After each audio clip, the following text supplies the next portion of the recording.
إن الحمد لله نحمده ونستعينه ونستغفره ونؤمن به ونتوكل عليه ونعوذ بالله من شرور أنفسنا ومن سيئات أعمالنا من يهده الله فلا مضل له ومن يضلله فلا هادي له أشهد أن لا إله إلا الله وحده لا شريك له وأشهد أن سيدنا ومولانا محمدا عبده ورسوله لا نبي بعده اللهم صل وسلم على سيدنا محمد وعلى آله وأزواجه وذرياته وصحابه والتابعين والناصرين لدينه بالقول والفعل والتضحية إلى يوم الدين أما بعد فقد قال في كتابه الكريم ومن يطع الله والرسول فأولئك مع الذين أنعم الله عليهم من النبيين والصديقين والشهداء والصالحين وحسن أولئك رفيقا ذلك الفضل من الله وكفى بالله عليما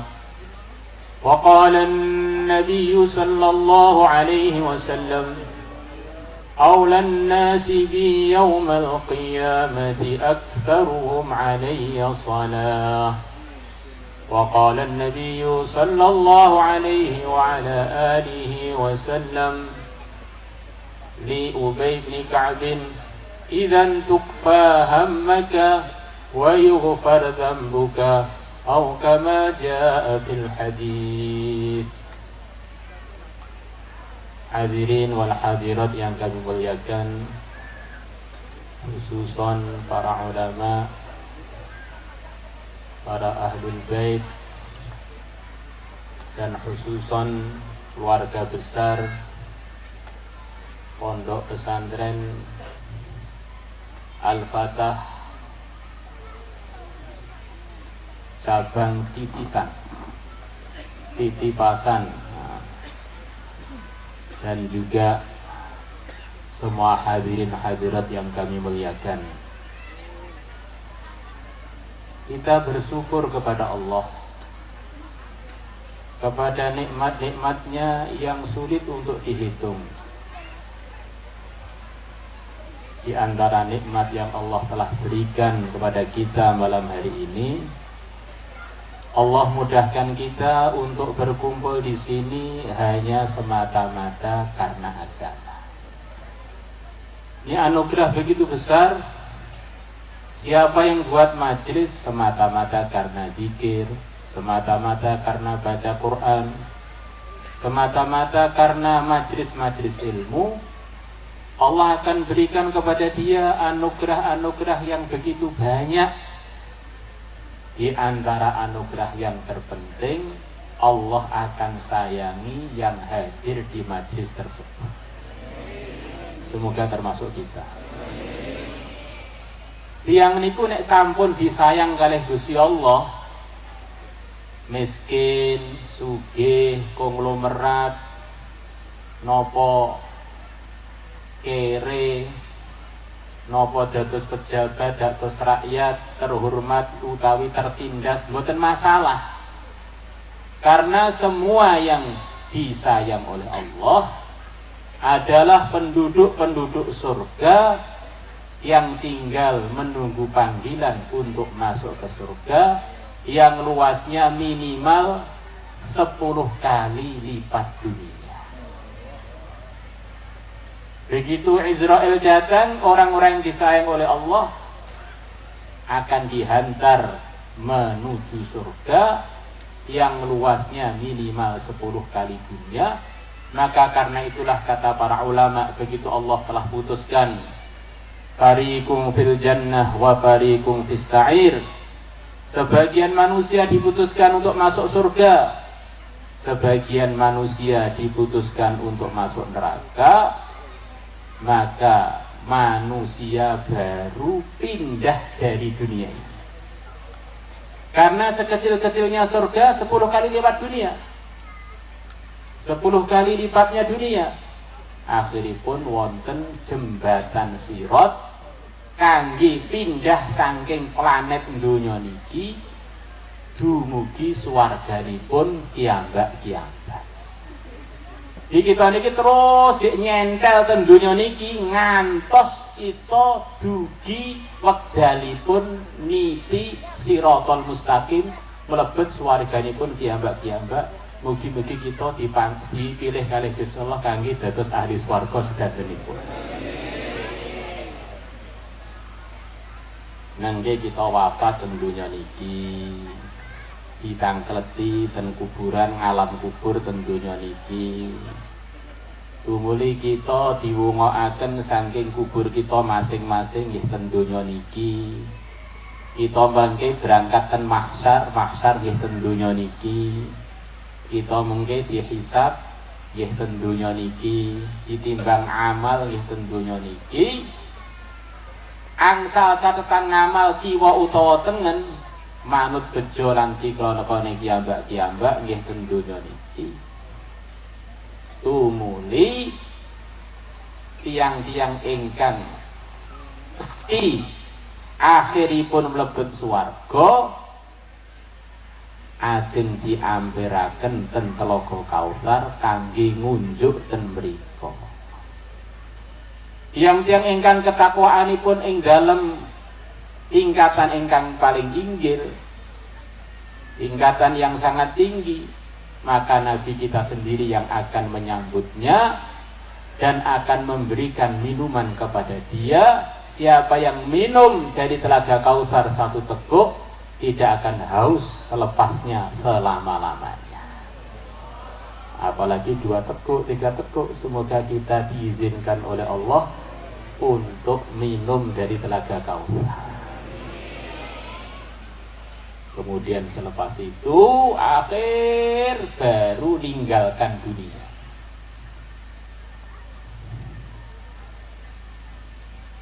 Semua tempat-tempat yang kita buat amal di dunia ini akan jadi saksi hidup ketika nanti di mahsyar, akan bilang, ya Allah, saya bunyi Lampung, saya bunyi Masgar telah digunakan pada malam Ahad untuk pengajian, bicara hanya semata-mata untuk cari ridhomu, menggembirakan nabimu.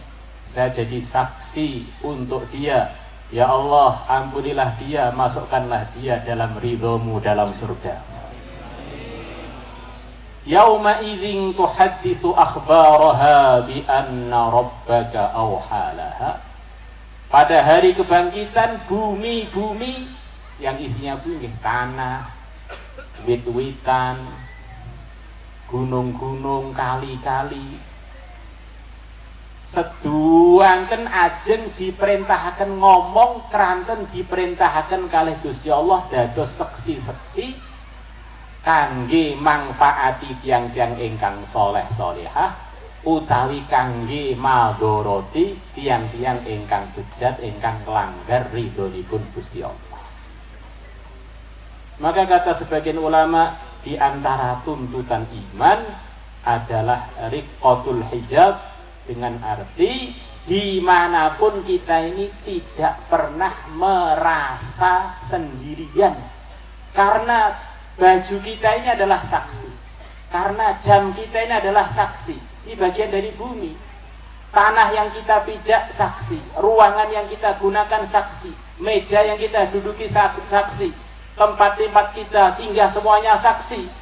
Akhirnya orang beriman walaupun tidak ada pengawasnya, walaupun tidak ada kameranya, selalu merasa terawasi dengan imannya. Itulah pentingnya iman untuk kita bicarakan, kita rawat, kita tingkatkan, supaya kita di mana saja mudah untuk mendapatkan ridhonya Allah, meninggalkan semua yang dimurkai oleh Allah. Semoga Allah pilih kita semuanya. Hadirin wal hadirat yang kami muliakan, tentunya niki sebetulnya program itu hanya ada 2 saja.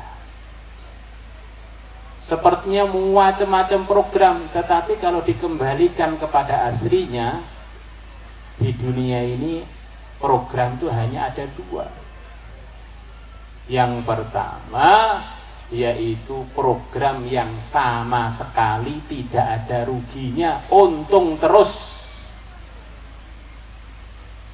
Di dunia ini ada program yang untung terus, diamalkan oleh siapapun untung terus, ditinggalkan oleh siapapun pasti rugi, yaitu program Islam. Allah datangkan para nabi, para rasul, Allah hadiahkan yang mulia Nabi besar Muhammad sallallahu alaihi wasallam untuk kita, untuk membimbing umat yang terbaik, dibimbing oleh nabi yang terbaik, membawa Islam yang isinya kalau dipraktekkan menguntungkan siapapun yang mempraktekkan. Dipraktekkan oleh orang miskin yang mengamalkan Islam akan lebih cepat masuk surga melebihi orang-orang yang kaya. Orang yang kaya yang mengamalkan Islam termasuk derajat tertingginya umat Islam di kalangan umat Muhammad selepas yang mulia Nabi besar Muhammad SAW adalah Khulafaur Rasyidun, Sayyidina Abu Bakar, Sayyidina Umar, Sayyidina Utsman, Sayyidina Ali. Dari Khulafaur Rasyidun yang 4 ini, yang miskin hanya 1, yaitu Sayyidina Ali. Yang 3 adalah orang kaya, bahkan pejabat tertinggi waktu itu. Kalau diamalkan oleh wanita, maka wanita pun akan menjadi wanita yang mulia di dunia, diridhai Allah, di akhirat jadi ratu-ratu surga di surganya Allah, ratu-ratunya para bidadari.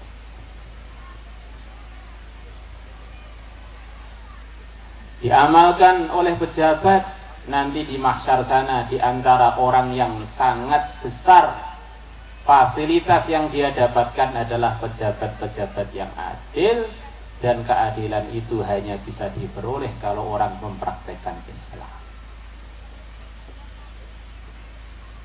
Nah, kita duduk sebentar di sini ini, hadirin wal hadirat yang kami muliakan, adalah dalam rangka mengamalkan sebagian arahan Islam. Tadi kita dapat sayangnya Allah. Kemudian yang kedua, orang yang hadir dalam majelis kebaikan hanya semata-mata karena Allah, Allah akan ampuni dosa-dosanya. Bagi orang beriman tidak ada masalah yang lebih besar melebihi kalau kita ini bermasalah dengan Gusti Allah. Kalau kita ini bermasalah dengan Gusti Allah dengan arti punya dosa, mau lari kemana? Dunia semuanya miliknya Allah. Kalau saya nggak bisa selesai masalah saya dengan Allah di dunia ini, saya tak minum racun aja biar lari dari dunia. Ternyata selepas kita lari dari dunia, alam selepas dunia juga milik Allah. Orang yang bermasalah dengan Allah tidak akan bisa lari kemanapun. Solusinya hanya satu: bertaubat, menyesali kesalahannya, kembali kepada aturan Islam yang diridhoi Allah. Lah di antara aturan Islam yang menyebabkan Allah ridha kepada dia adalah sering menghadiri majlis-majlis yang karena Allah. Semoga termasuk kita, akhirnya kita jalan tol menuju surganya Allah. Hadirin hadirat yang kami muliakan, di dunia ini ada sekelompok orang yang begitu suci derajatnya, tinggi tingkatannya di sisi Allah, yaitu para nabi, para rasul. Semuanya nggak punya dosa, dijaga oleh Allah. Yang berhak menegur beliau-beliaunya hanya Allah saja. Para nabi, para rasul, semuanya doa-doanya makbul. Lah orang yang diampuni dosanya oleh Allah ada kemiripan dari sisi dia ini diampuni dosanya oleh Allah, mirip-mirip seperti kondisinya para anbiya. Jenenge mirip nggih mboten sami. Akhirnya doa-doanya lebih berharga di sisi Allah. Hadirin wal hadirat yang kami muliakan, kita ini 5 menit ke depan tuh nasib kita nggak tahu. Apalagi bulan depan, apalagi tahun depan. Bisnis-bisnis yang sekarang lancar kita nggak tahu besok pagi apa masih lancar apa tidak. Maka bagi orang beriman tidak ada perkara yang lebih penting melebihi usaha bagaimana saya ini diterima oleh Allah. Rengean-rengean saya diperkenankan oleh Allah. Itulah yang dikatakan oleh para ulama, man wajadallaha wajada kulla syai' wa man faqadallaha faqada kulla syai'. Siapa yang telah mendapatkan Allah, mendapatkan ridhonya, dia telah mendapatkan segalanya. Siapa yang kehilangan ridhonya Allah, kehilangan Allah, dia telah gagal total. Nah, di antara cara untuk mendapatkan ridhonya Allah dengan menghadiri majelis-majelis kebaikan, akhirnya terampunkan dosa-dosa kita, akhirnya keadaan kita mirip seperti ahli surga yang mereka belum diizinkan untuk masuk surga kecuali selepas diampuni dosa-dosanya oleh Allah. Akhirnya begitu masuk surga, walakum fiha ma tashtahihil anfusu wa taladzul a'yun wa antum fiha khalidun. Bagi kalian penduduk surga, apa saja yang kalian inginkan, kalian ingini semuanya akan diberikan untuk kalian, dan kalian di surga selama-lamanya. Maka kita bagaimana selalu usaha mengamalkan Islam, setiap amalannya pasti untung, setiap meninggalkan sebagian arahannya mesti buntung. Maka kita usaha mengamalkannya sesempurna mungkin yang Allah beri kita kemampuan. Hadirin wal hadirat yang kami muliakan, sekarang banyak keluhan di mana-mana bahwa banyak orang cari pekerjaan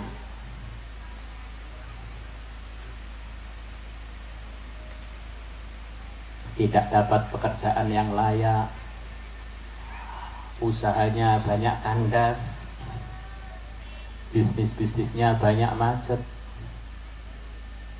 Andaikan semua umat Islam, laki dan perempuannya, setiap keluar rumah mereka berdoa, Bismillah, tawakkaltu 'ala Allah, la quwwata illa billah, maka Allah akan jamin untuk dia minimal 3 perkara: dibimbing, dijaga, dibereskan urusan.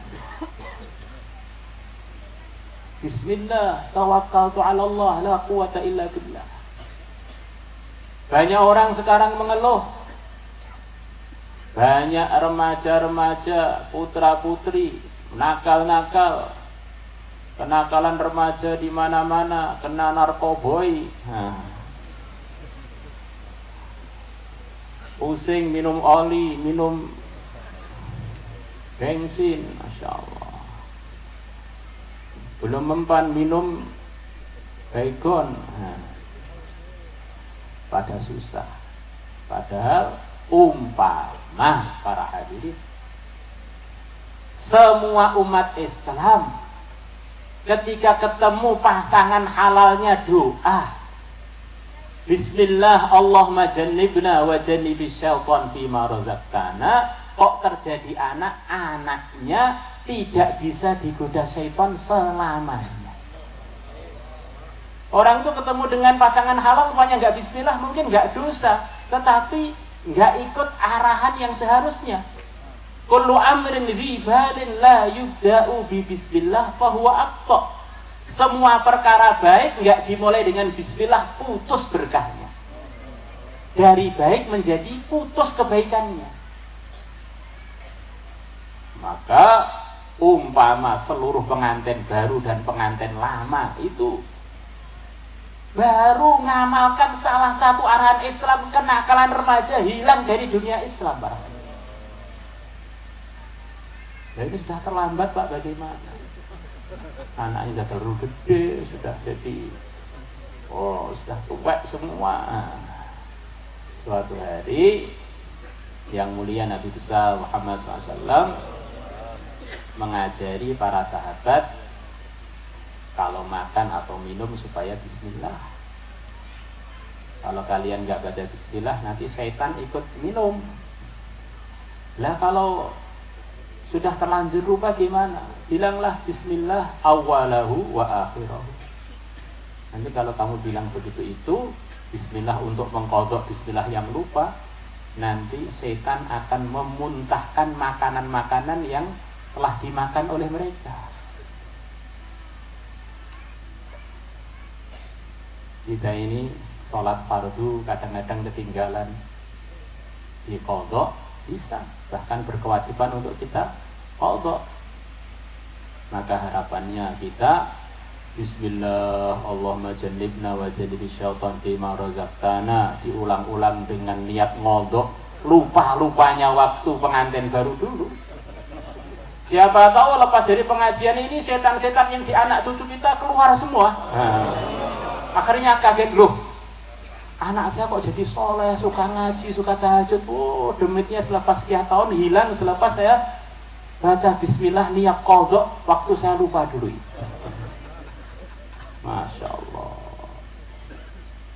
Hadirin wal hadirat yang kami muliakan, maka bagaimana Islam itu kita bawa kemana saja, biar kita ini untung di mana saja. Di rumah kita bawa, di kantor kita bawa, di ladang kita bawa, waktu dagang kita bawa, jadi pengantin kita bawa, jadi lansia kita bawa, bau tanah kita bawa, waktu sehat kita bawa, waktu sakit mengkis-mengkis tinggal berangkatnya ke akhirat kita bawa, supaya kita selalu beruntung, tidak ada rugi. Hadirin wal hadirat yang kami muliakan,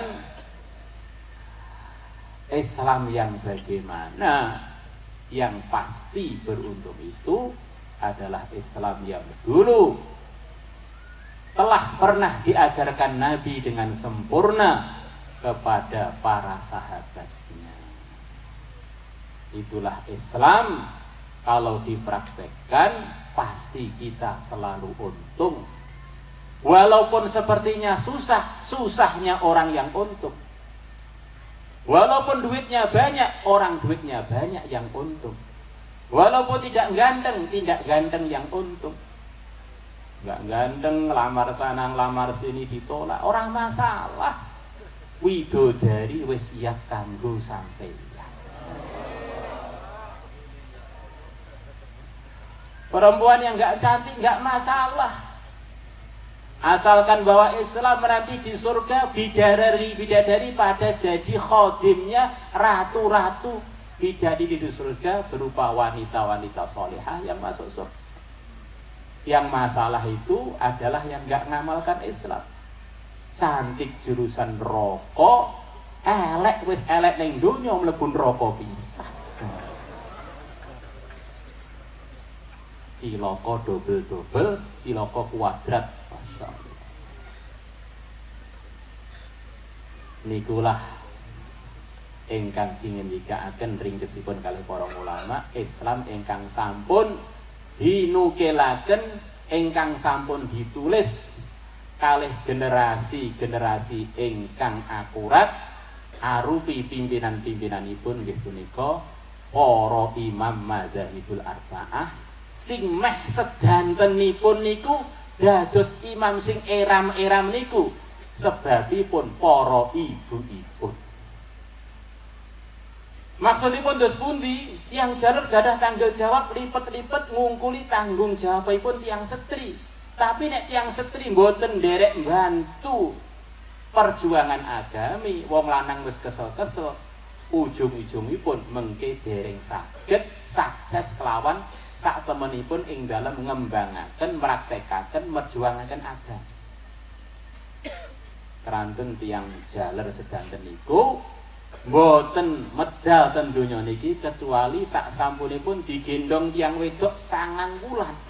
Dipengaruhi wong wedok ten dunia laki-laki niku Masya Allah luar biasa.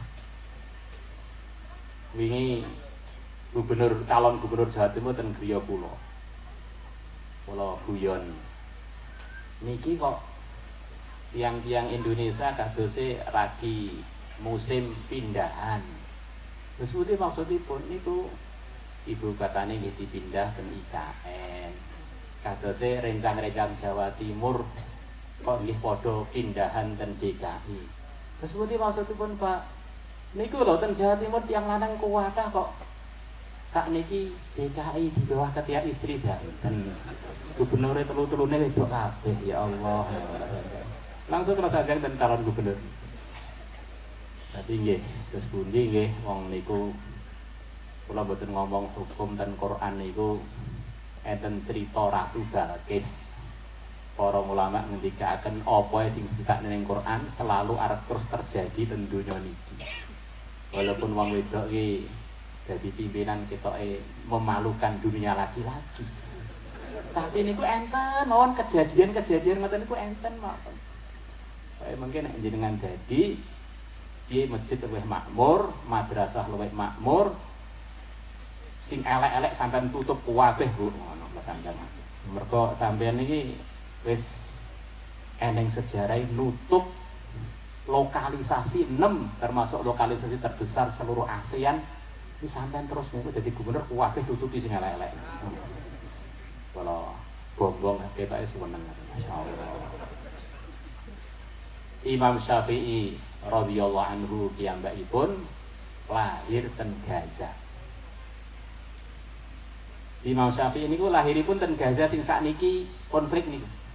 Di Gaza niku sejak riyin munculaken tokoh-tokoh ingkang hebat-hebat termasuk ingkang hebatipun lan berkahipun ngantos dugi Indonesia di antawisipun nggih punika Al-Imam Asy-Syafi'i sing aslinipun asmanipun Muhammad ibn Idris Al-Qurashi saking suku Quraisy.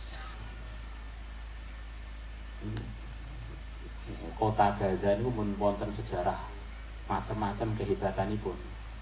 Di antawisipun awake piyambak ngertos Nabi kita kanjeng Nabi Agung Muhammad SAW asmanipun Muhammad putra Sayyid Abdullah, putra Sayyid Abdul Muttalib, putra Sayyid Hashim. Nah, Said Hasyim mbahe Kanjeng Nabi niki sedonipun wafatipun ten Gaza lan dimakomaken ten Gaza. Allah. Imam Syafi'i nembe alit umur 6 tahunan sampun hafid Al-Qur'an. Kadang-kadang zaman riyin niku wong umur 6 tahun iso hafal Quran cara zaman mboro riyen dereng enten pondok tahfidz iku kok wangel men to. 6 tahun hafal Quran piye carane? Lah ternyata mboso pun wonten seketik-ketik suasana kesainan, suasana ngapalaken Quran, suasana madrasah ten zaman akhir sing kathah fitnahipun zaman internet, zaman HP. Ternyata ten Temboro beberapa tiang khatam Quran umuripun nembe 8,5 tahun, 9 tahun. Bahwa memunculkan orang hebat itu sampai zaman akhir pun masih bisa. Jangan ikut omongannya orang-orang yang pengen memutus akasakan umat. Ini zaman-zaman edan, kalau nggak ikut edan kita nggak kebagian. Nah kalau begitu ya sudah, jadilah orang edan aja. Di Solo ada rumah sakit gila, daftar ke sana. Maka ibunya Imam Syafi'i mengatakan, wahai anakku, kamu sekarang belajar ke ulama-ulama di Mekah. Maka beliau belajar di sana, dan di kalangan ulama-ulama Mekah beliau terkenal suaranya sangat-sangat merdu. Muhammad bin Idris sering dipanggil untuk mengisi bacaan Quran di majelis-majelisnya para ulama di Masjidil Haram.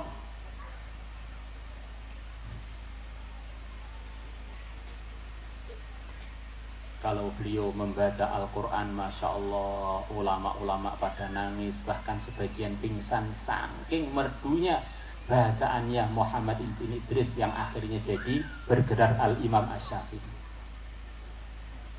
Akhirnya beliau berangkat ke Madinah ke Imam Malik, yang mana Imam Malik ini telah masuk dalam isyarat sabda Nabi dalam hadis riwayat Tirmidzi, bahwa sebentar lagi selepas wafat saya umat banyak bergerak untuk cari ilmu agama.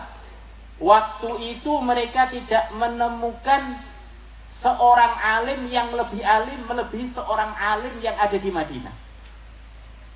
Kata para ulama, tidak ada yang layak untuk mendapatkan gelar alimnya Madinah selain Al-Imam Malik, calon gurunya Al-Imam Syafi'i. Imam Malik ini mulai lahir, beliau di betisnya itu ada tulisan dari urat, bunyinya Uddatullah fi ardihi, ini telah disiapkan oleh Allah untuk penduduk bumi. Masya Allah. Maka Imam Malik penyusun kitab Muwatta melihat seluruh yang hadir bahwa kitab nyatat keterangan beliau, mendengarkan dari naskahnya. Imam Syafi'i kecil tidak membawa kitab karena beliau miskin banget. Tapi sebelum beliau berangkat ke Madinah, pinjem kitab Muwatta kepada temannya. Selama perjalanan 2 mingguan, di tengah jalan itu beliau sudah hafal seluruh kitabnya Imam Malik Muwatta. Maka Imam Malik tengah-tengah ngajar melihat Imam Syafi'i. Lihat, Imam Malik ini terkenal sangat-sangat menjaga adab dalam majelis ilmu. Kamu kok nggak bawa buku, nggak seperti teman-teman kamu? Kok berani duduk di majelis saya? Coba kamu ulang pelajaran tadi. Maka Imam Syafi'i mengulangnya dengan hafalan tanpa salah. Kenapa kamu nggak bawa buku? Saya sudah hafal semua yang di Muwatta. Akhirnya Imam Malik begitu sayang pada Imam Syafi'i. Dan Imam Malik ini orang yang paling wibawa waktu itu. Wibawanya melebihi raja waktu itu. Orang seluruh dunia belajar pada beliau. Orang seluruh dunia memberi hadiah pada beliau. Dan termasuk yang diberikan pada beliau adalah kuda-kuda yang mahal. Saking sayangnya beliau pada Imam Syafi'i, kuda-kuda saya ambil semua, tak hadiahkan pada kamu. Maka Imam Syafi'i ini sebelum beliau selesai ngaji, ya saya terima semua, mau tak bawa pulang. Lan kuda niku kalau mahal itu bener-bener mahal, melebihi Rolls Royce, Lamborghini, masya Allah. Niku wonten jaran naminipun Allah.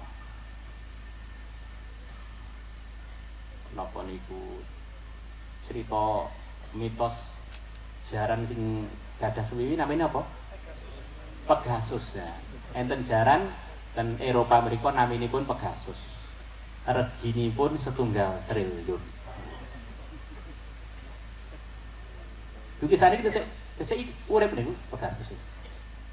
Nek ngawene pirang puluh miliar, dereng tentu dados. Imam Syafi'i mantuk.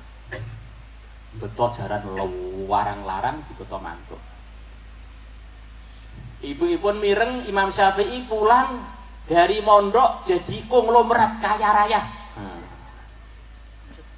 Maka ibunya langsung buat utusan beritahu pada anak saya nggak mau ketemu dia sebelum dia pulang ke rumah hanya bawa ilmu agama, nggak usah bawa harta. Dia ini tak suruh berangkat tuh untuk ngaji, bukan untuk jadi orang kaya. Ibu Imam Syafi'i memberikan pelajaran pada kita bahwa ilmu agama itu tidak bisa dibandingkan dengan seluruh kekayaan dunia.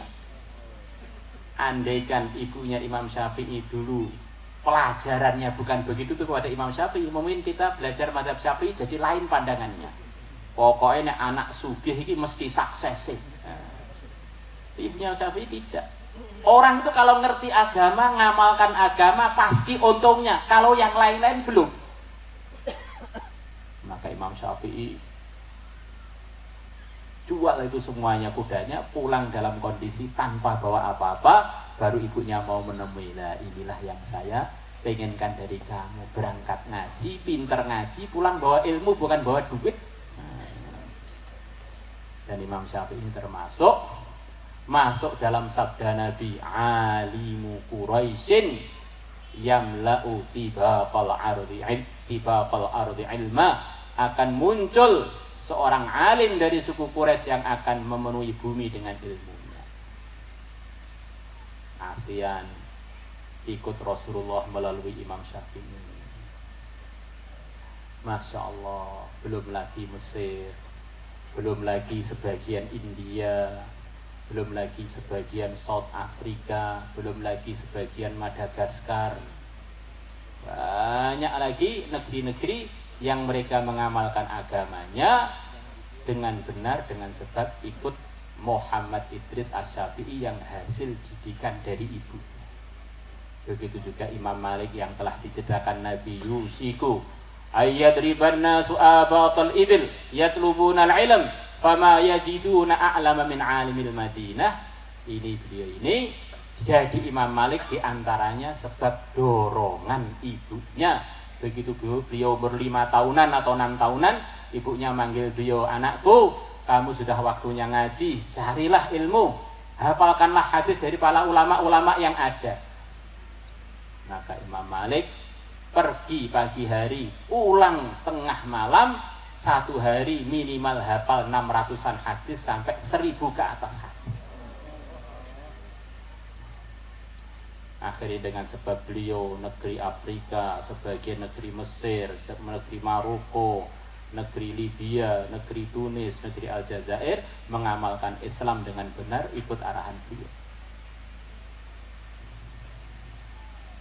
Begitu pula ceritanya Imam Abu Hanifah, Nu'man ibnu Tsabit, solehnya beliau di antara sebabnya karena punya ibu yang begitu solihah, yang tidak pernah memandang yang tidak mahram, yang tidak pernah keluyuran, yang tidak pernah mendengarkan dengan kupingnya musik, yang tidak pernah ghibah, yang tidak pernah menggunakan matanya untuk perkara yang tidak diridhai Allah. Akhirnya muncullah An-Nu'man yang punya ayah Thabit yang begitu soleh, mirip-mirip seperti ibunya juga. Muncullah An-Nu'man yang menggegerkan dunia dengan kesolehannya dan keilmuannya. Akhirnya orang-orang India, Pakistan, Bangladesh, Turki, rata-rata mantan jajahan Uni Soviet, Itu semuanya mengamalkan Islam dengan benar, mengikuti arahan An-Nu'man ibn Thabit. Kemudian yang keempat adalah salah satu muridnya Imam Syafi'i yang hafal 1 juta hadis, yaitu Al-Imam Ahmad radhiyallahu anhu, yang mana Imam Syafi'i sangat sayang kepada Imam Ahmad. Murid saya paling alim ya Ahmad ini. Dengan sebab beliau negeri Saudi, negeri Teluk, mengamalkan Islam dengan benar karena ikut arahan beliau. Maka muncul dari madzhabul arba'ah ini ulama-ulama, tokoh-tokoh hidayah, wali-wali Allah, ashabul karomat, raja-raja Islam. Maka orang kalau pengen mengamalkan Islamnya benar, maka itulah salah satu dari madzhab 4 dan yang telah terbukti berkah untuk negeri kita dan telah kita amalkan berabad-abad adalah ikut Imam Syafi'i. Khawatir orang itu kalau mengamalkan Islam melalui prosedur yang tidak akurat, perasaannya jadi wali, ternyata ketutupan kuali. Wali Songo, mazhab Syafi'i, Masya Allah, wali-wali, keramatnya aja berapa banyak kita dengar, Masya Allah. Kemudian Syekh Abdul Qadir Jailani, masyhurnya beliau mufti 2 madhab, ahli urusan madhab Syafi'i, ahli urusan madhab Hambali, wali Allah yang begitu hebat, Masya Allah. Siapa yang tidak kenal dengan Syekh Abdul Qadir? Muhammad Al-Fatih, pembuka Konstantinopel, bermadhab Hanafi. Tokoh-tokoh besar penyebar hidayah seluruh dunia adalah selalu bernisbat kepada salah satu madhab 4. Kalau tidak bernisbat pada madhab 4, khawatir itu di dalam ketidakakuratan dan tidak akurat. Maka itulah kenapa pentingnya mondok di mondok-mondok yang ahlu sunnah wal jamaah, termasuk di madrasah di tempatnya Kang Samsudin ini. Harapannya ya ngamalkan Islam yang benar, akhirnya layak untuk dapat ridhonya Allah, untung terus di mana saja berada, jadi apa saja. Hadirin wal hadirat yang kami muliakan, ringkesnya amalan Islam adalah terbagi beberapa bagian. Yang pertama kali adalah urusan keyakinan, yang mana ini harus kita yakini bareng. Tidak ada perbedaan dalam urusan keyakinan, harus yakinnya sama, yakinnya harus sempurna bahwa selain Allah itu makhluk, siapapun selain Allah itu makhluk, bermula, diciptakan, diatur, diputuskan oleh yang Maha Satu, yaitu Allah. Selain Allah itu dulunya semuanya pernah tidak ada. Sebagaimana dalam hadis riwayat Imran bin Husain, yang mulia Nabi besar Muhammad SAW bersabda, "Kanallah wa lam yakun syai'un ghairuhu." Allah telah ada, yang ada hanya Allah, tidak ada yang lain. Yang lain bisa ada karena dikehendaki oleh Allah. Sebagaimana sebelum ada tidak bisa buat apa-apa, wong nggak ada loh. Selepas diadakan oleh Allah, tanpa Allah juga nggak bisa buat apa-apa, siapapun dia. Di makhluk itu ya makhluk.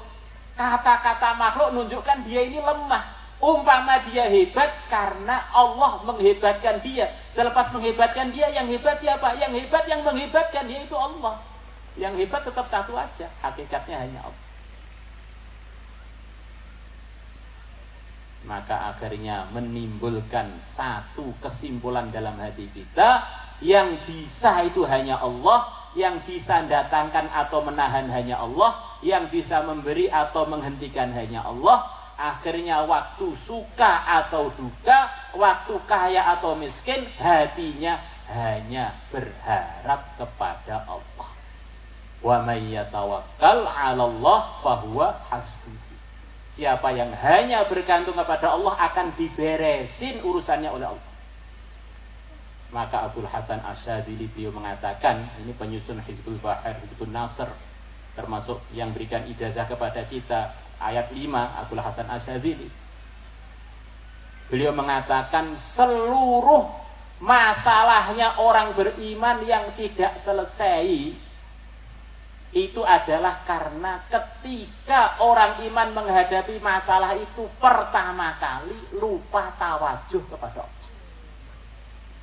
Kalau orang itu ketika menghadapi masalah sebesar apapun tapi hatinya itu pertama kali ingat kepada Allah, seperti para anbiya dicontohkan dalam Al-Quran.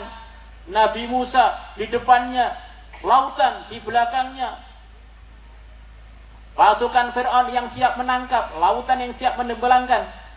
Beliau mencontohkan kepada Bani Israel yang ketakutan, yang mereka ingat, yang diingat hanya makhluk. Fir'aun itu sehebat-hebatnya hanya makhluk. Inna lamudrakun. Wah, sungguh kita semuanya akan ketangkep ini.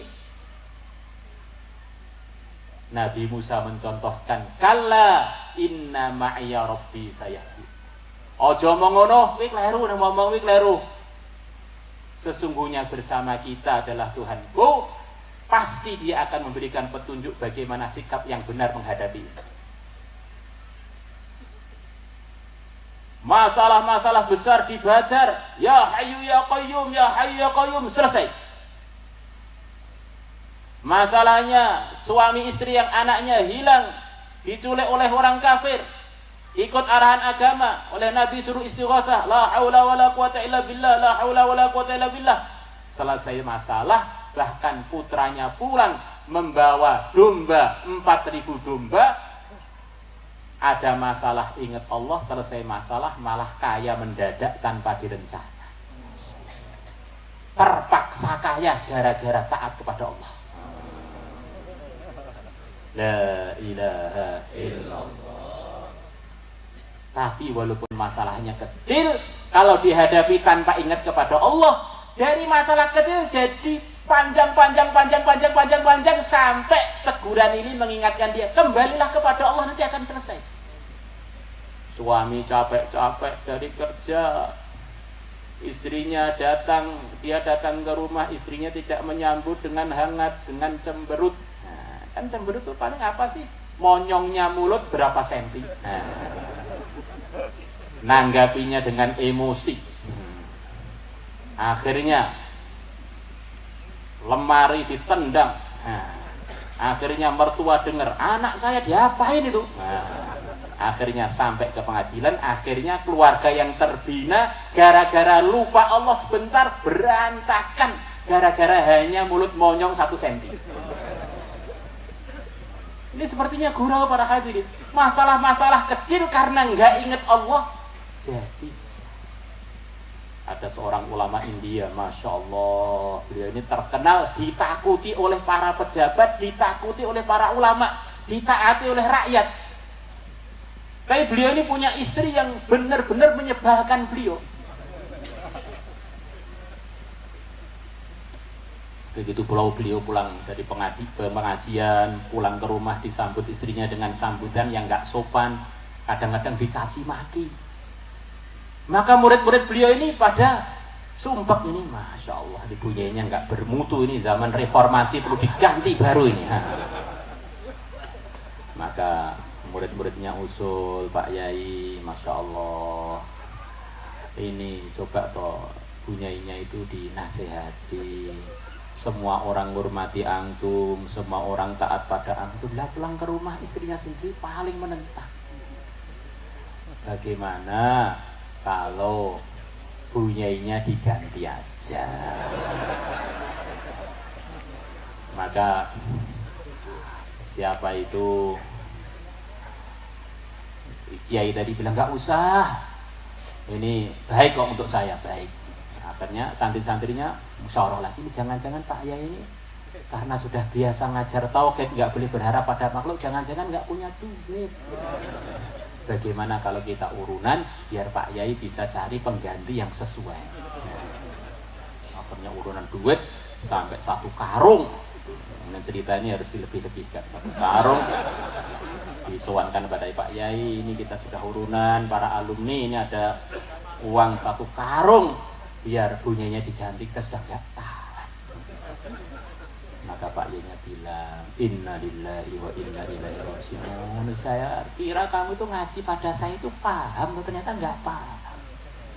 Yang ngajari praktek tauhid pada saya ya istri saya ini.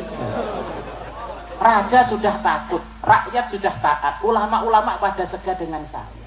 Begitu saya pulang, istri saya paling nggak tahu siapa saya. Berarti kehebatan-kehebatan itu bukan milik saya, kan itu milik Allah.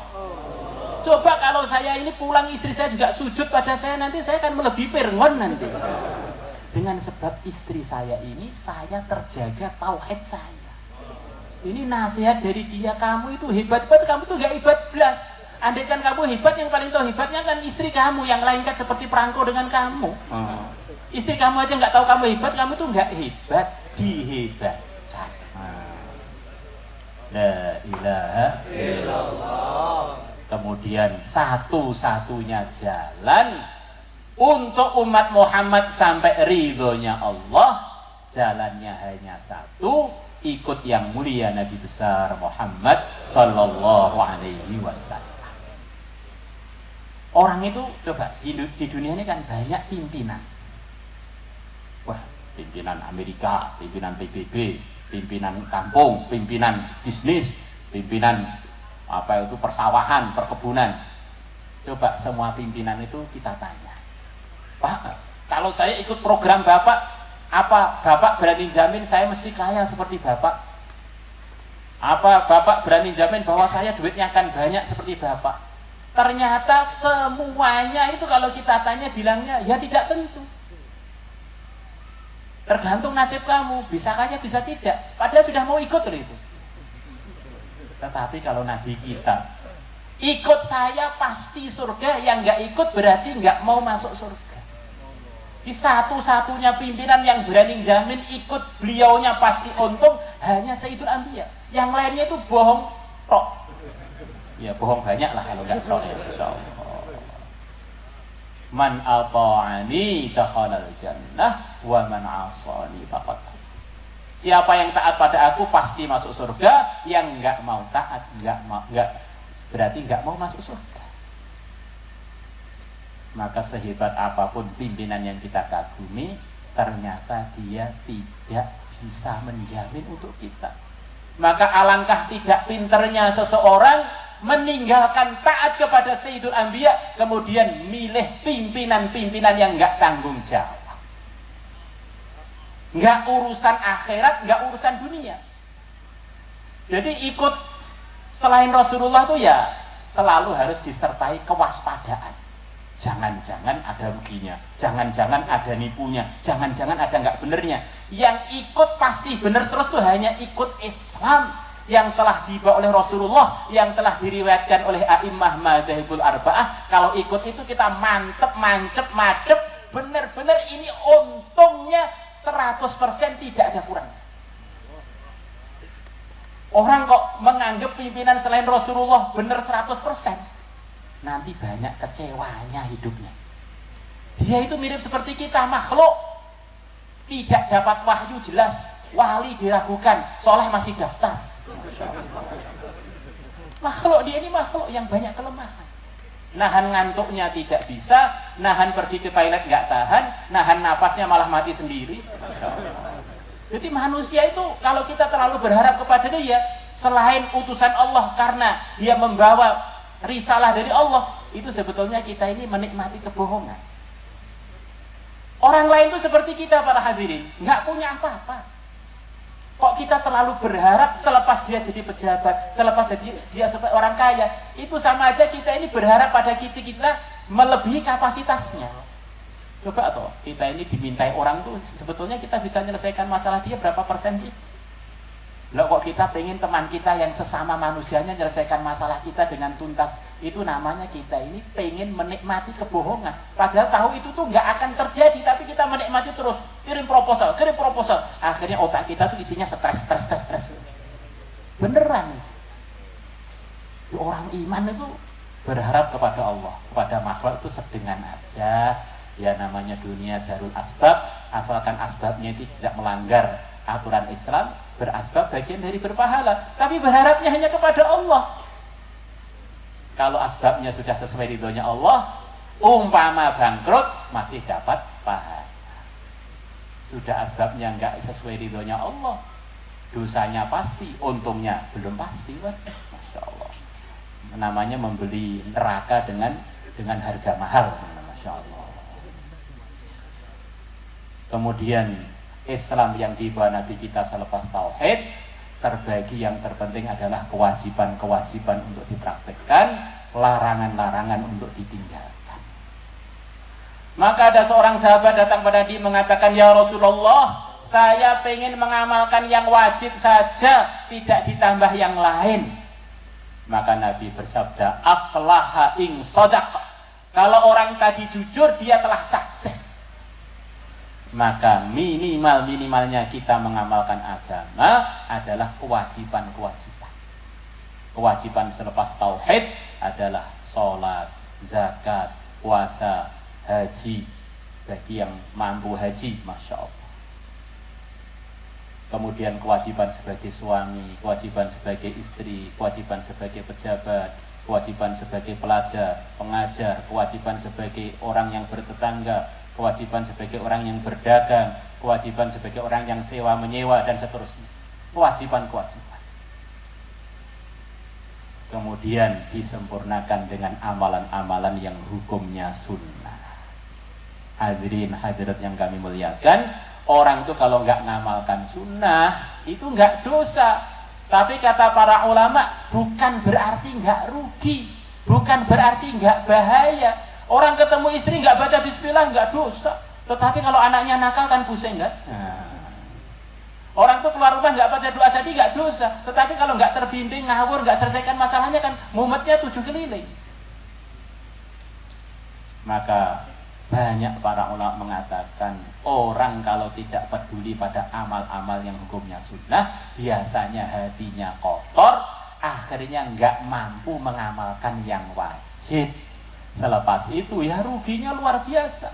Kalau lama-lama mengamalkan yang wajib nggak diamalkan, hati kotor, na'udzubillah, hidayah jadi merosot, iman melemah, na'udzubillah, bisa wafat tanpa bawa hidayah. ولا يزال العبد يتقرب إلي بالنوافل حتى أحبه. Tidak henti-hentinya seorang hamba mendekat kepada aku dengan mengamalkan amalan-amalan yang hukumnya sunnah sehingga aku mencintainya. Ya, hadis qudsi. Jadi kalau amalan sunnah itu dirutinkan, akhirnya datangkan kecintaan Allah. Kalau bisa semua amalan yang hukumnya sunnah yang kita tahu, kita kerjakan semuanya. Minimal sebagiannya, minimal ada 1 atau 2 yang kita pegang, kita istiqomahkan. Umpamanya para hadirin, dalam hadis riwayat Tirmidzi kurang lebihnya fadilahnya tahajud, fadilahnya rutin tahajud. Mardhatun lirrabb, mendatangkan ridhonya Allah. Di orang yang rutin tahajud itu lama-lama hidupnya itu jadi benar. Manhatun lil itsm, menghalangi orang dari dosa. Nakal-nakalnya akhirnya bertahap-tahap terhentikan. Mondok sudah, ngapalkan Quran sudah, berjuang sudah, wiritan sudah, puasa sudah, kok masih nakal terus? Jangan-jangan belum rutin tahajud. Wa matradatun lidda'i minal jasad, dan menolak, mengusir penyakit dari tubuh. Berobat, akupuntur sudah, operasi di dokter sudah, minum paracetamol setiap hari 10 biji sudah. Masya Allah. Kok enggak hilang-hilang penyakitnya? Ternyata begitu istiqomah tahajud, hilang semuanya. Masya Allah. Siapa yang pagi hari membaca A'udzu billahi samii'il 'aliim minasyaitonir rajiim 3 kali, kemudian baca akhir dari surat Al-Hasyr, Allah akan tugaskan 70.000 malaikat menemani dia, mengawal dia sampai sore hari.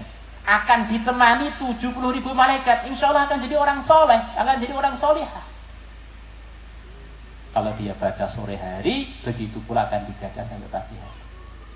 Siapa yang sebelum tidur wudu. Kemudian dia wiritan sampai ketiduran. Ini adab-adab itu banyak, diantaranya itu wudu. Kemudian wiritan sampai ketiduran. Allah akan kirimkan malaikat menemani tidur dia, masuk di baju dia, nempel di kulit dia, ngeloni dia sampai dia bangun. Ditempeli oleh makhluk Allah yang tidak pernah berbuat maksiat selama dia tidur. La ya'sunallaha ma amarahum wa yaf'aluna ma yu'marun. Wah, bangun tidur semangat ke masjid, semangat berjuang, semangat mengamalkan agama, semangat tinggalkan maksiat para hadirin. Lah kalau aku sudah cinta kepada dia, fa idza ahbabtuhu kuntu sam'ahu alladhi yasma'u bih. Aku akan bimbing telinganya. Dengarkan gunjingan-gunjingan, ghibah-ghibah, fitnah itu seakan-akan kupingnya tuli. Loh, kupingku kok kayak kopok ini nyapa toh? Oh, ternyata sekelilingnya ada orang gunjing, dia nggak dengar. Berkahnya rutin sholat tahajud. Berkahnya zikir pagi petang. Berkahnya baca yasin pagi petang umpamanya. Wa basarahu alladhi yubsiru bih. Allah akan bimbing matanya. Melihat istri itu kelihatan cantik, widodari ucul ya istriku ini. Melihat suaminya, Masya Allah, dalam cerita Mahabharata ada Janaka, ternyata suami saya Janaka menek kates ya. Akhirnya suami lihat istri itu syukur, suami lihat istri. Begitu sebaliknya, akhirnya keluarga yang bersyukur jadi anak-anak sehat, suruh taat, berangkat dengan semangat. Masya Allah. Wa yadahu allati yabtishu biha. Allah akan bimbing tangannya. Mamanya terpaksa punya HP, begitu ada konten yang tidak benar, tangannya tiba-tiba setruk, seperti setruk gak bisa digerakkan. Kenapa ini? Oh, kontennya nggak benar nih. Berkahnya rutin sholat duha. Masya Allah. Tambah banyak sunnah yang kita kerjakan, tambah banyak bimbingan akan kita dapatkan. Wa yarijlahul lati yamsi biha. Dan Allah akan bimbing kakinya yang dia gunakan untuk jalan. Ke masjid semangat, ke majelis pengajian semangat, mau ziarahi mantan kaku. Ini apa sih kira-kira kaku? Kok gak suruh bijak maksiat? Masya Allah. Wala in sa'alani la'utiyannah. Yang janji Allah, bukan yang janji calon penguasa, calon orang kaya. Jadi aja belum loh. Janjinya orang yang belum jadi kok kita terlalu berharap, ya kita berarti menikmati kebohongan. Masya Allah. Dan mulut yang dia gunakan untuk janji itu mulut pinjaman dari Allah. Dia nggak punya pabrik mulut. Mulut pinjaman, kalau kita terlalu berharap akhirnya ya kecewa. Orang terlalu berharap kepada makhluk berarti pengen mendaftarkan dirinya, hidupnya terlalu kecewa karena mengharap kepada yang tidak punya. Masya Allah. Jadi menjanjikan milik Allah. Waduh. Padahal dia ini belum tentu dekat dengan Allah. Nanti tak beri begini, nanti tak beri itu, semuanya kan milik Allah. Nggak boleh kamu. Sungguh kalau dia minta kepada saya, orang-orang yang telah menyempurnakan fardunya kemudian disempurnakan dengan amal-amal sunnah, kalau minta pada aku, pada Allah, pasti akan saya beri. Kalau Allah sudah janji beri, yang janji itu yang punya, ya pasti akan diberi sesuai dengan yang terbaik untuk kita. Ada orang tuh minta kepada Allah harus husnudzon. Saya minta kepada Allah sudah diridhai Allah dan ini sudah untung. Kok nggak diberi-beri? Pasti di sini ada hikmahnya yang saya nggak tahu. Ternyata nanti di akhirat, di antara yang diceritakan oleh Kanjeng Nabi, di akhirat sana orang-orang yang doanya sering nggak tampak hasilnya di dunia, ternyata disimpan utuh di akhirat. Sementara orang-orang yang di dunia, sebagian yang doanya makbul agak nyesel, ternyata sebagian sudah diberikan di dunia, di akhirat agak kurang. Maka kalau kita sudah doa, itu sudah sesuai dengan ridhonya Allah. Ridhonya Allah lebih penting bagi orang beriman melebihi hajat dia, karena hajat dia belum tentu sesuai untuk dia. Kalau ridhonya Allah sesuai terus untuk dia dan diperlukan terus oleh dia. Wala in ista'adzani la'u'idzan. Nah, sungguh dia kalau minta perlindungan kepada aku, pasti akan saya lindungi. Kalau Allah sudah lindungi, seluruh dunia pengen membahayakan, maka tidak akan bisa membahayakan dia. Dan bagi orang beriman tidak ada perlindungan yang lebih berharga melebihi hidup sekali dipilih oleh Allah untuk wafat husnul khotimah membawa iman. Ini perlindungan yang tertinggi karena kita terpastikan menjadi bagian ahli surga. Kalau yang lain-lain kaya sampai mati, terhormat sampai mati, itu belum tentu menguntungkan kita di akhirat. Tapi kalau terlindungi dari wafat su'ul khotimah, oh itu perlindungan yang jadi idamannya seluruh muslim dan muslimah. Insya Allah kita semuanya niat insya Allah. Sebagian para ulama mengatakan untuk mendapatkan sifat-sifat ini minimal 24 jam. Bagaimana dalam diri kita wujud dua sifat. Pertama kali muraqabah. Kita harus meyakini di mana saja dilihat oleh Allah, didengar oleh Allah, diawasi oleh Allah, dan akan disowankan kepada Allah langsung tanpa ada penerjemahnya untuk ditanyakan seberapa kita di dalam mengamalkan Islam yang telah dibawa Rasulullah kepada kita. Ini harus kita yakini. Semua kemerosotan itu gara-gara muraqabahnya kurang. Orang itu kalau muraqabah itu mau menggunakan mulutnya itu hati-hati, mau menggunakan kupingnya hati-hati. Ini pinjaman dari Gusti Allah ini. Apa saja saya harus minta izin kepada Allah. Sampai Syekh Abdul Wahab Asy'arani rahimahullah, dia mengatakan kurang lebihnya orang iman itu seharusnya setiap mau menggunakan makhluknya Allah siapapun minta izin dulu kepada Allah. Mau menggunakan mulutnya, izin dulu, ya Allah, mulutnya adalah milik engkau yang engkau pinjaman kepada saya minta izin untuk saya gerakkan untuk ini, untuk itu. Nanti dari minta izin akan tergambarkan ini diridhai Allah apa tidak.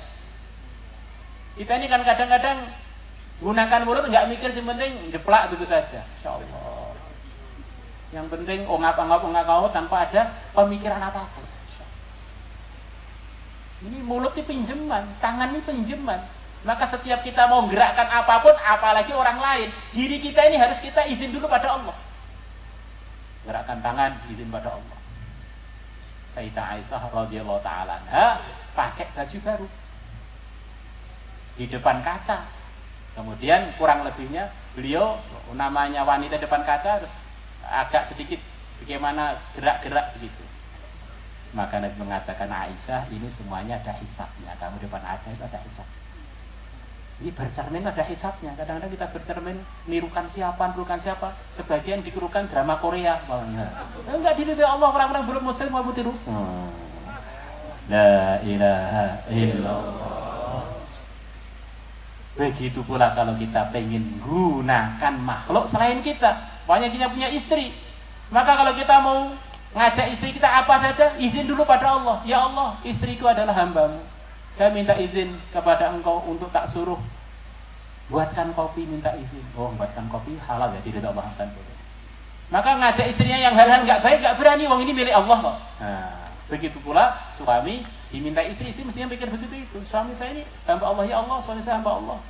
Saya mau minta pada dia perkara ini. Dipikir dulu, ini diridhoi Allah atau tidak. Kalau nggak diridhoi kan mestinya nggak berani. Pak, pokoknya kamu kerja halal haram peduli, sing penting aku untuk mas. Nah, itu berarti gunakan mulutnya lupa pada muraqabah. Kemudian yang kedua, dalam hadis riwayat Tabarani yang mulia, Nabi besar Muhammad sallallahu alaihi wasallam bersabda, "Uridat alayya a'malu ummati." Semua amalan umatku ditampakkan oleh Allah kepada kita. Maka rasakan kita ini di mana saja satu majlis dengan Rasulullah sallallahu alaihi wasallam. Kalau sekarang bapak ibu kesini ini di satu majlis ini, antum berbuat apa saya nggak bisa melihat dengan detail. Tengah-tengah ngaji main-main HP juga nggak tahu. Tengah-tengah ngaji juga nggak tahu, paling bau saja. Umpamanya.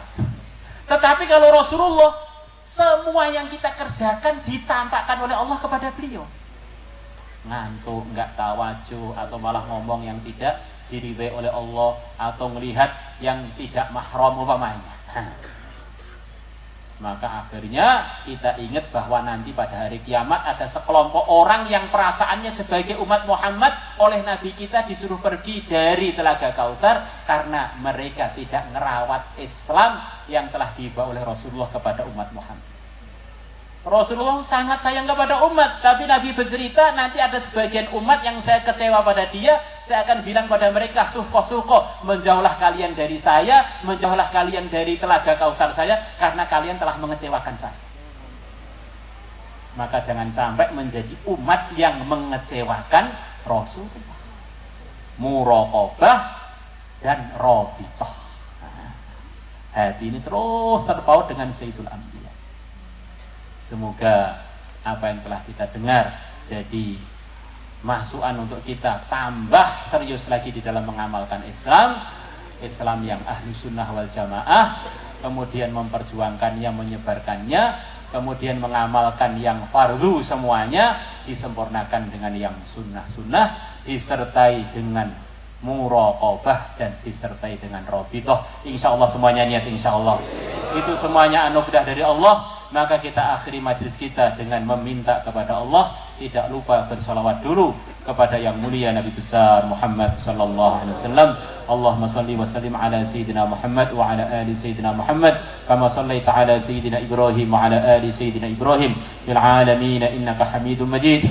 Ya Allah, kebaikan-kebaikan yang pernah Engkau berikan kepada hamba-Mu yang saleh salihah, kepada hamba-Mu yang saleh salihah, kepada wali songo ya Allah, kepada para ahlul bait, kepada hamba-hamba-Mu yang dalam ridha-Mu, hamba-hamba-Mu yang Engkau bimbing ya Allah, kepada para imam madzhabul arba'ah, kepada para imam al-muhadditsin, kepada para imam ya Allah al-mursyidin, kepada ya Allah, kepada para anbiya wal mursalin, kepada sayyidil mursalin ya Allah, berikanlah anugerah-anugerah tersebut ya Allah kepada semua yang hadir di majelis ini ya Allah, kepada segala urusannya mereka, akhiratnya maupun dunianya, anak cucunya, buyut-buyutnya, sampai hari kiamat, sampai akhirat yang kekal abadi semuanya.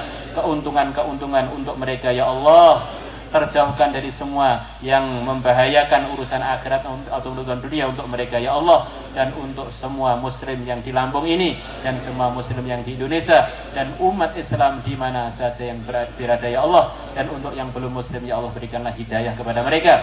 Innaka ala ma tasya'u qadir wa bil ijabati jadir.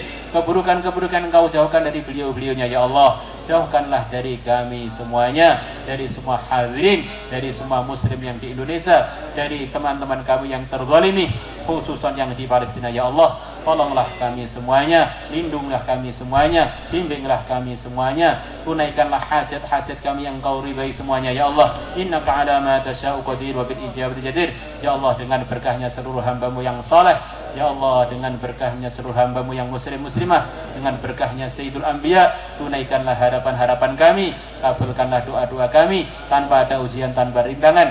Jadikan majlis ini berkah untuk kami, untuk yang hadir, untuk madrasah ini, untuk semua muslim di seluruh alam. Innaka ala ma tasya'u qadir wa bil ijabati jadir. Wa sallallahu ala sayyidina Muhammad wa ala alihi wa sahbihi wa baraka wasallam. Alhamdulillahi rabbil alamin. Al-Fatihah.